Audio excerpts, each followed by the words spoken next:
西文今日個心情非常之沉重。喺11月26號，香港大埔鴻福園發生咗火災。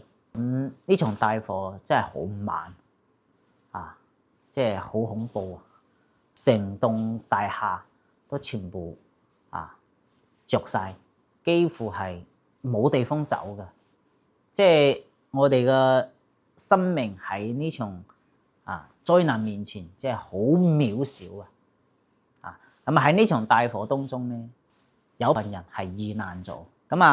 大火發生嘅第一時間咧，咁政府各大部門就衝咗喺第一線去救援啦。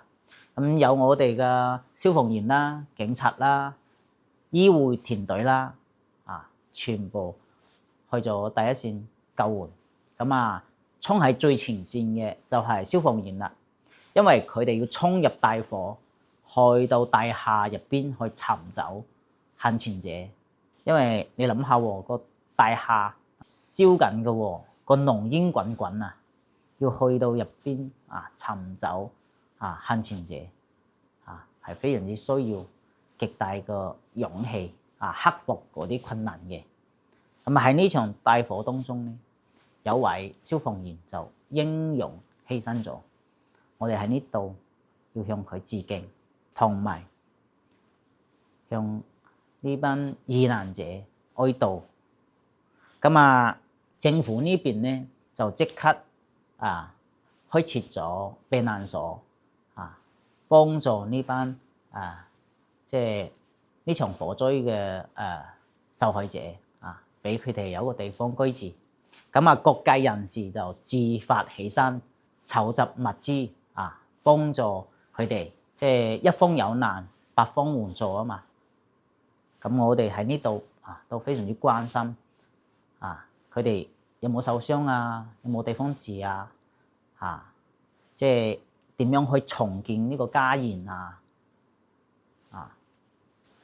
即係呢種心情即係非常之凝重因為你根本冇諗到好正常嘅一日突然間就發生咗火災，一燒就燒咗2日喎，由26號燒到27號喎，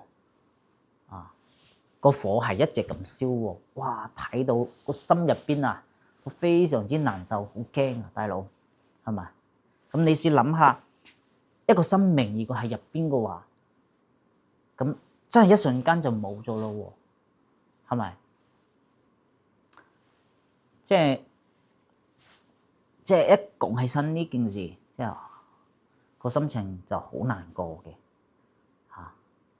嘅尤其係有啲人係失咗佢個親人呢班人個心情更加沉重。但係咧，我哋都希望佢鼓起勇氣向前走，早啲擺脫呢種痛苦，早啲由呢個悲傷行出嚟向前睇咁我哋各界人士都會幫助佢哋重建家園重建未來有一個美好嘅未來㗎嘛都係向前睇。